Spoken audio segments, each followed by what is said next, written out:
Bismillahirrahmanirrahim. Assalamualaikum warahmatullahi wabarakatuh. Saya Hafira Fathia Rehani. Di sini saya akan menjelaskan teori humanistik. Apa itu teori humanistik? Teori belajar humanistik adalah teori yang menyatakan bahwa manusia berhak mengenali dirinya sendiri sebagai langkah untuk belajar, sehingga diharapkan mampu mencapai aktualisasi diri. Itulah mengapa teori ini beranggapan bahwa proses belajar dinilai lebih penting daripada hasil belajar itu sendiri. Kemudian ada ciri-ciri teori humanistik. Yang pertama, menekankan pada aktualisasi diri individu atau manusia sebagai sosok individu yang bisa mengeksplorasi dirinya. Yang kedua, proses merupakan hal penting yang menjadi fokus belajar.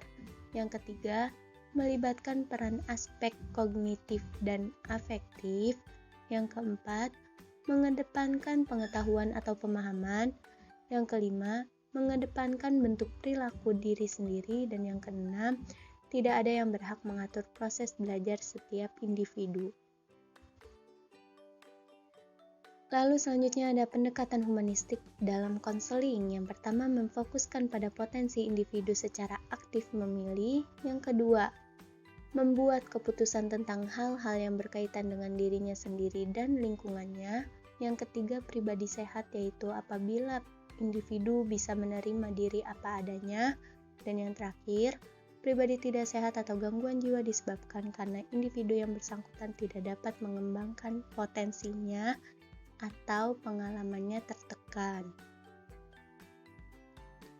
Selanjutnya ada tujuan teori humanistik. Pada prinsipnya, tujuan teori belajar humanistik adalah memanusiakan manusia, sehingga seorang individu bisa lebih mudah dalam memahami diri dan lingkungannya untuk mencapai aktualisasi diri. Mengoptimalkan kesadaran individu akan keberadaan dan menerima keadaan menurut apa adanya, saya adalah saya. Memperbaiki dan mengubah sikap, persepsi cara berpikir, keyakinan serta pandangan individu yang unik, yang tidak atau kurang sesuai dengan dirinya, agar individu dapat mengembangkan diri dan meningkatkan self-actualization seoptimal mungkin. Selanjutnya ada karakteristik dari keberadaan otentik. Yang pertama, menyadari sepenuhnya keadaan sekarang. Yang kedua, memilih bagaimana hidup pada saat sekarang. Yang ketiga, memikul tanggung jawab untuk memilih. Lalu ada peran konselor dalam pendekatan humanistik. Memahami dunia konseli dan membantu konseli untuk berpikir dan mengambil keputusan atas pilihannya yang sesuai dengan keadaan sekarang. Mengembangkan kesadaran keinsafan tentang keberadaannya sekarang agar konseli memahami dirinya bahwa manusia memiliki keputusan diri sendiri. Konselor sebagai fasilitator memberi dorongan dan motivasi agar konseli mampu memahami dirinya dan bertanggung jawab menghadapi realiti, serta membentuk kesempatan seluas-luasnya kepada konseli bahwa putusan akhir pilihannya terletak di tangan konseli. Selanjutnya ada kerangka kerja konseling, itu ada 6. Yang pertama, membina hubungan baik.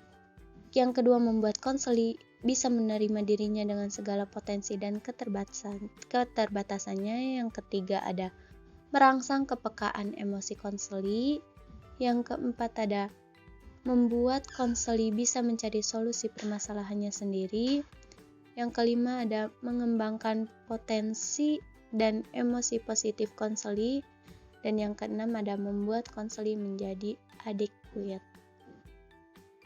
Ada teknik konselor dalam humanistik, ada empati, kemampuan konselor untuk merasakan bersama dengan konseli dan menyampaikan pemahaman ini kembali kepada mereka.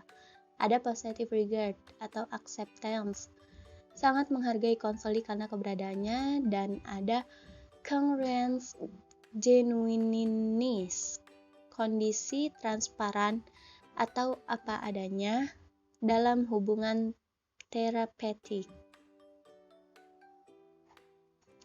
Lalu diharapkan konseli itu dapat, yang pertama itu ada memahami dan menerima diri dan lingkungan dengan baik. Yang kedua, mengambil keputusan yang tepat. Yang ketiga, mengarahkan diri. Dan yang keempat, mewujudkan dirinya. Teknik konseling humanistik, teknik yang dianggap tepat untuk diterapkan dalam pendekatan ini yaitu teknik client-centered yang dikembangkan oleh Carl Rogers. Teknik client-centered. Metode penanaman pemahaman masalah konseli sendiri sehingga dirinya dapat menerima diri sepenuhnya dan menjadi seorang yang adequate. Konselor hanya menerima apa yang diucapkan konseli dan merespon dengan sikap positif dan ekspresif dan memberikan penghargaan tak bersyarat pada konseli. Konseli yang lebih aktif dan konselor hanya sebagai cermin tempatnya merefleksikan dan melihat proyeksi diri. Teknik client-centered, ada acceptance, penerimaan, ada respect, rasa hormat, ada understanding, pemahaman, ada reassurance, menenteramkan hati, ada encouragement, memberi dorongan, ada limited questioning, pertanyaan terbatas, dan yang terakhir ada reflection, memantulkan perasaan dan pertanyaan. Mungkin cukup sekian, selanjutnya saya akan menjelaskan teori Mujadalah.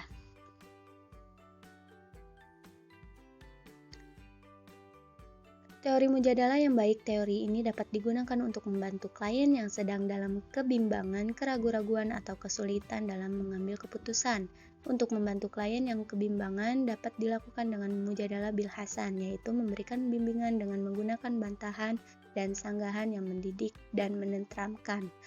Dalam konseling dengan teori Al-Mujadalah bil Ahsan, konselor berusaha mengajak klien berdialog untuk menumbuhkan kekuatan dan keyakinan mengikuti jalan kebenaran dengan menggunakan kekuatan hati nuraninya serta menghilangkan keraguan, was-was, dan prasangka negatif terhadap kebenaran ilahiyah. Erham Wilda 2009 106. Ada prinsip teori Mujadalah. Yang pertama itu harus adanya kesabaran yang tinggi dari konselor. Yang kedua, konselor harus menguasai akar permasalahan dan pendekatan dengan baik. Dan yang ketiga, bertujuan membimbing konseli dalam mencari kebenaran, bukan menjatuhkan atau mengalahkan konseli. Ada prinsip teori Mujadalah. Yang pertama, rasa persaudaraan dan penuh perhatian. Yang kedua, mengemukakan dalil dalam Al-Quran dan As-Sunnah dengan jelas dan tepat. Yang ketiga, tidak menyinggung perasaan konseli. Dan yang keempat, ketauladanan yang sejati. Artinya apa yang konselor dilakukan dalam proses konseling benar-benar telah dipahami, diaplikasikan, dan dialami konselor.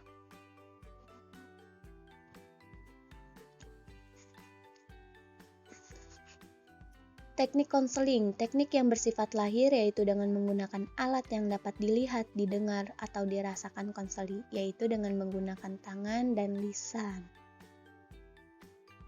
Cukup sekian pemaparan materi yang telah saya sampaikan, kurang lebihnya mohon maaf.